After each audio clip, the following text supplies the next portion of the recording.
Emwanyi naziwa Madam Justin Nammere. Leta bao alina mwanyi. Leta bao. Honorable Justin Nammere yasindika ekibinja ky'abantu ebange nga baliko omuyambi. Linda ko yakuwa ebbaluwa. Oyina obuwandiike bwonna. Oyina obuwandiike bwonna. Yakuweereza akabaluwa. Natandika okukolagana n'omukyalo ono ng'omuntu okutandika mu kamyufu ssebo.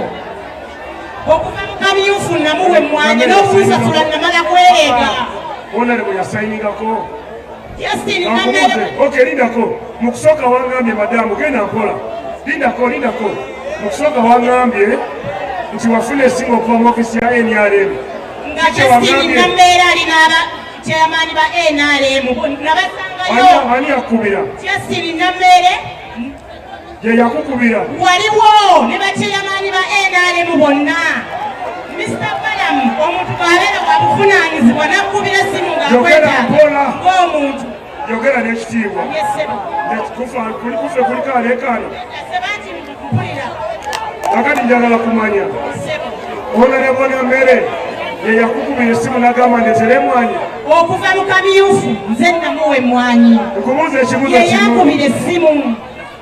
Ye yankubira essimu era n'akubira n'omwami wange nga yatusaba emmwanyi ne omwami waliwa? Ssebo jangu wano. Baanona emmwanyi Masaka yonna ekimanyi emmwanyi baazijja. Yes, alright. Oli ku UG Update TV kosinzira obbanga otuwuliriza ebya Honorable Minister Justin Nammere byandibanga si birungi gwe mukwano gwange ali yampuliriza. Jjugira nti neno saga etambudde okuva emabega kuva wiiki eri gye tukubye olukumu mutwe ng'ensonga teziwoomya nakabululu eri Honorable Minister Justin Nammere, naye kati wenjogerera ebintu byandibanga si birungi. Oluvannyuma lw'abakulembeze abamu mu kibiina kya NRM ekyentegeeza mu kikulembeze ekya National Resistance Movement ekigenda maaso n'okubeera nga kitwala obuyinza mu ggwanga kati Uganda. Abakulembeze baakyo basabye Mwami Yoweri Kaguta Museveni ayingire mu nsonga zino, yandibadde ateekamu ekigere mu nsonga za Justin Nammere nga bagamba nti nno we bituuse ono omukyala yeetaaga kwetaawululuzaako bwetaawululuza. Singa President Yoweri Kaguta Museveni tabiyingiramu bagambye nti ebyabwe bibi era ne Justin Nammere wakukavuunuka. Wuliriza gwe mukwano gwange mpuliriza. Ekibiina kya NRM ekya National Resistance Movement nga kiyita bakulembeze baakyo mu Masaka City bagenze maaso ne bapiiringa eri President Yoweri Kaguta Museveni ayingirire mu nsonga zino eza Justin Nammere. Bo kye bagamba nti kino bo bakiyita abuse of office.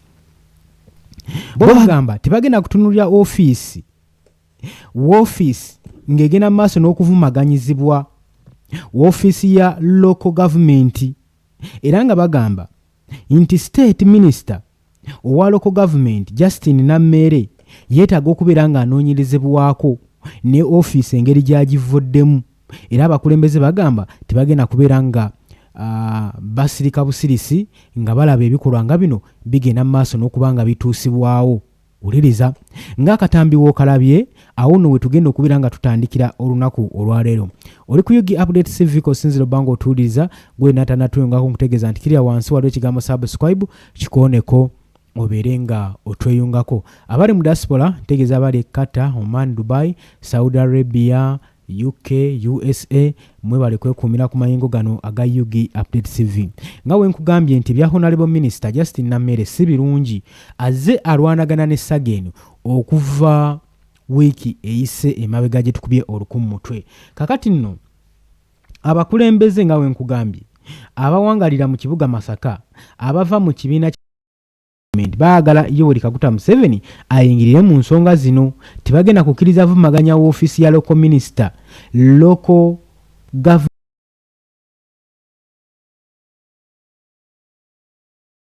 Yes, oli ku UG Update TV kosinzira obbanga otuwuliriza gwe mukwano gwange ali eyo atanatweyungako nkutegeeza nti kirira wansi ekigambo subscribe weekiri nnyo okikooneko obeere nga otwegattako ddala bulungi. Kakati nno ensonga nga we nkugambye ensonga wezityo ziri gwe mukwano gwange ali eyo ampuliriza. Ensonga bwezityo bwezikyatambudde. tugenda kubanga tukutwala mu maaso okulaga obuwonvu n'obugga luddawa wawe tuli ebyakomekerezeddwa lwaki honorable minister wenjogerera ye essaawa zino yandibanga ali mu kattu eyo yonna ngenda kubeera nga nkutwalayo kakati omukulembeze mu Masaka City wa National Resistance Movement chairperson Rogers Buregeya agenze maaso n'okulembera akagurupu akamu mu party office ng'agenda maaso n'okulumiriza honorable minister Justin Namere yasavinganga city woman member of parliament era nakozesa ekifo kye okugenda maaso n'okukangavula n'okutiisatiisa political opponents n'okwandamininga structure ey'ekibiina n'okutagetinga ba civil servants mu kibiina ekya National Resistance Movement.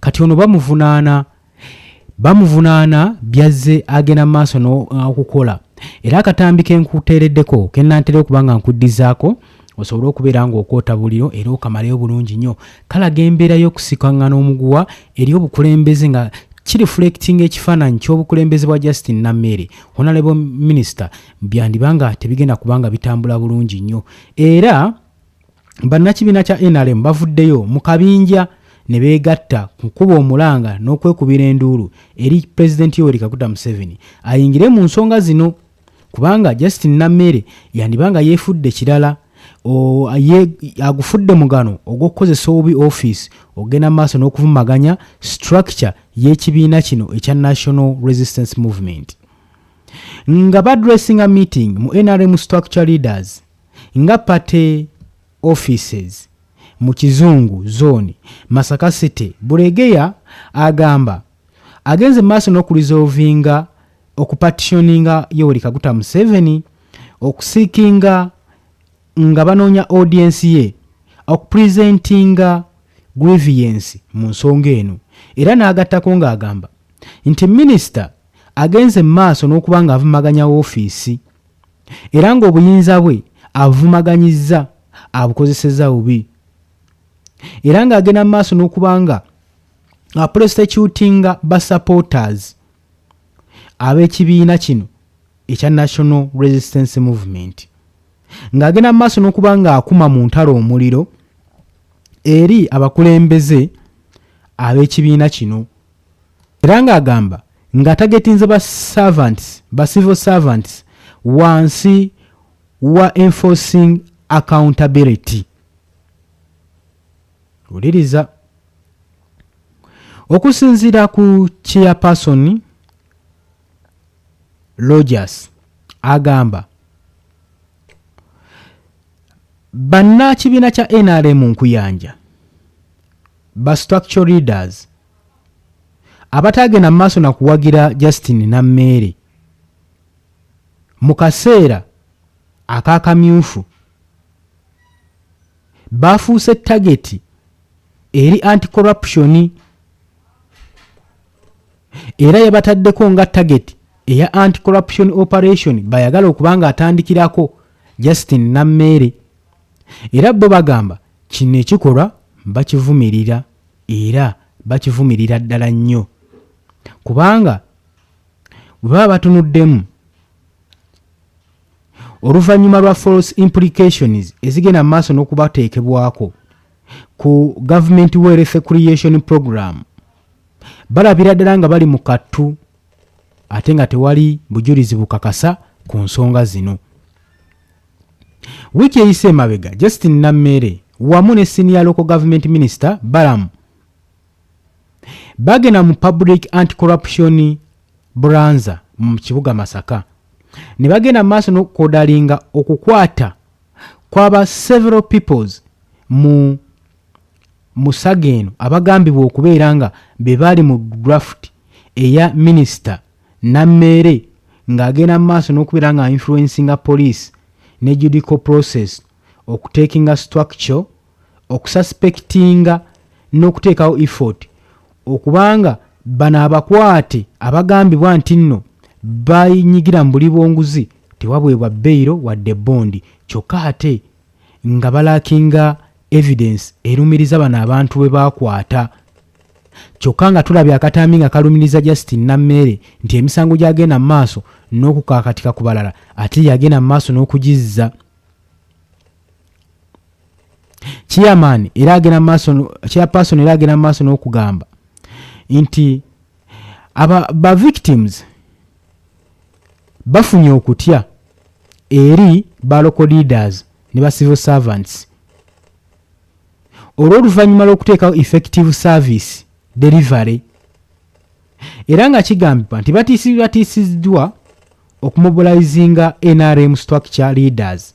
Bagamba bagenda kukola mobilization eya NRM structure leaders eri public, bagende maaso n'okuassociatinga bo bennyini okuva eri Nammeere singa abaana abakwatibwa ku nsonga zino tebavayo ku addressinga issue eno. Singa Honorable Minister Justin Nammeere anaagenda maaso n'okwengeejinga mu response zino zatamanyiiko mayitire. Wetuba tutunuulidde ensonga zino, Justin Nammeere mu kuddamu ku nsonga zino yabyegaanye entakera ng'ensi eraba, n'agamba nti nno tebamusibaako matu ga mbuzi kumuliisango. Ebyo ebimugenda maaso n'omwogerwako. Agamba bano balina nnugu yaabwe eri obukulembeze ne achievements zenkoze mu bukulembeze, era n'agenda maaso n'okublaminga sanctions eza NRM ez'abakulembeze ba NRM okwakitinga nga abataasomako, era ng'agamba baagala mu distractinga kugenda maaso na kumujja ku responsibility ze n'emirimu gy'abadde agenda maaso n'okukwasaganya nga ye minisita era nga memba wa parliament. Kati ye Justin Nammeere ebimwanuzibwako abyegaanye. Buno obutakkaanya buzze bubaawo entakera era bubaddewo ebbanga lyonna mu divisions mu kibiina kya National Resistance Movement naddala mu Masaka City, era nga abakulembeze bano bagenda okujja mu bifo bino baba tebatagetinze position na kuweereza bantu, wabula baba batagetinze akasente akayinza ofubutuka mu position zino ezibeera zibaweereddwa, saako n'okussa ba civil servants ku nninga okusobola okulaba nga enguzi bagikakalabya ddala bulungi nnyo. Njagala okutegeeza era n'okujjukiza nti oli ku Yugi Update TV osinzira obba ng'otuwuliriza, gw'atannatwegatta kukkirira wansi waliwo ekigambo subscribe kikoneko obeere nga otweyungako. Abali mu diaspora nyongera okubatumirako nga ngenda bbawo akatambi kano musobole okubeera nga mukamalayo mulabe obuvu n'obuddo waaki Justin Nammeere saa zino gwa mu myuse. Lwaki sawa zino tugamba nti yandibanga aliira ku nsiko, ebintu gwe kyoba omanya birungi si birungi, gwe mukwano gwange ali eyampuliriza. Nga bulijjo tukimanyi bulungi nnyo nti gavumenti egenda mu maaso n'okulonda abakulembeze abalina okuweereza abantu, naye nga balina ennyonta y'ebyobufuzi, balina ennyonta eya ssente. Kati kino kigenda mu maaso n'okunafuya empeereza z'eggwanga, so ng'ono omuntu aba alondeddwa si kuweereza kibiina, aba alondeddwa kuweereza ggwanga. Naye ekisinga okwewuunyisa, w'otunuulira strategic move zonna zibakola, balaga nti baweereza kibiina nga bo, oba waliwo omukulembeze gwe baweereza. Kitegeeza baba bamaze okuva ku mulamwa ogw'okuweereza abantu. Njagala weetegereze katambi kano n'oluvannyuma tunaamaliriza. Uliriza. Emmwanyi naziwa Madamu Justin Nammeere.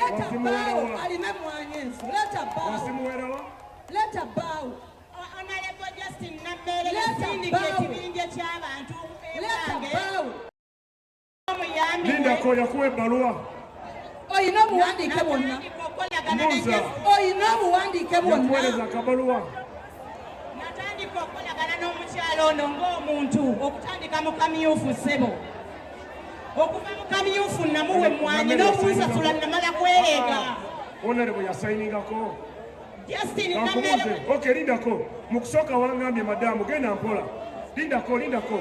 Mu kusooka wangambye nti wafuna essinga okuva mu ofisi ya NRM nga Justin Namera ali n'aba chairman ba NRM nabasangayo ani yakubira Justin Namere ye yakukubira waliwo ne ba chairman ba NRM bonna Mr. Balam omuntu bw'abeera wabuvunaanyizibwa nakubira simu ng'akweta ng'omuntu yogera n'ekitiibwa kufe kuliko aleekaana kakati njagala kumanya Honorable Namere ye yakukubira essimu n'agamba ndeetere emmwanyi okuva mu kamyufu nze namuwa emmwanyi nkubuuza ekibuuzo ye yankubira essimu era n'akubira n'omwami wange nga yatusaba emmwanyi omwami waliwa sebo jangu wano baanona emmwanyi Masaka yonna ekimanyi emmwanyi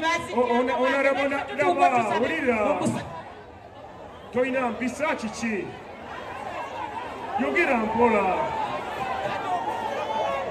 paka zendalo wono sebo gw'omwami wono kale muwulirize sebo njagala yogera amazima nga toyina kyolimba yogera amazima gokka yogera amazima ku mmwanyi zo Namere yakubira n'agamba ndeetere emmwanyi emmwanyi nasinkana Honorable Namere ani yakukubira nti ndeetere emmwanyi Bulegeya ne Namere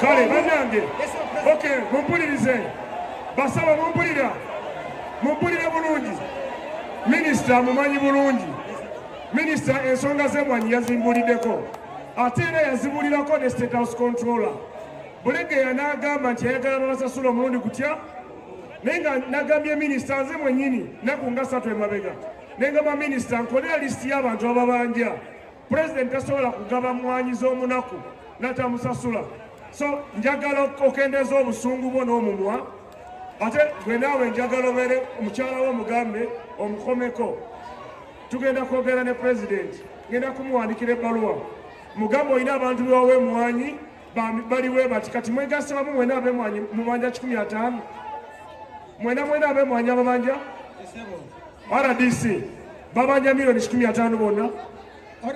Honorable Minister, ensonga eno yatuukako mu ofiisi yange. Omukyalo ono yankubira essimu n'aŋŋamba nti chairman wa NRM aŋŋambye mwongere emmwanyi zagenda okugabira ba candidate. Kati bwe yatuuka nga tafunye lwaki yakugamba agambye omwongere mu kusooka ni yamugamba omuwa? Okusooka waliwo emmwanyi Honorable ze yali yamugulako n'amusasula emiliyoni 10. Teyakusasula? Kati Honorable bw'agenda sente meka kola sente meka miliyoni 10 yazisasula miliyoni 10 zali mu kamyufu gwa mukaaga. Kale it's okay, tewali buzibu. Miliyoni 10 yazisasula. Ulira mubanja miliyoni 10. Gwe kenyini gwe wakubira essimu n'oŋŋamba nti bakusasula sente. Lwaki otuuse ebigambo za mu kamyufu yekusasula? Kale microphone jimpe. RCC genda wansi ne bana abawala babiri ofune details zaabwe ne RPC olunaku lw'enkya njagala basinkana ntule nabo buli omu alete bwino we naye saagala kuwayiriza nti Namere yangambye kati Namere omubanja miliyoni 10 si 15.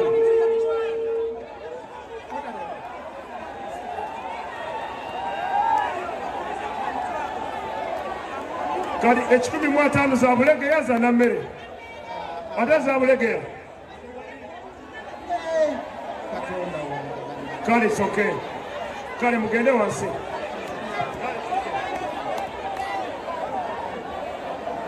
DJ kuba oluyimba.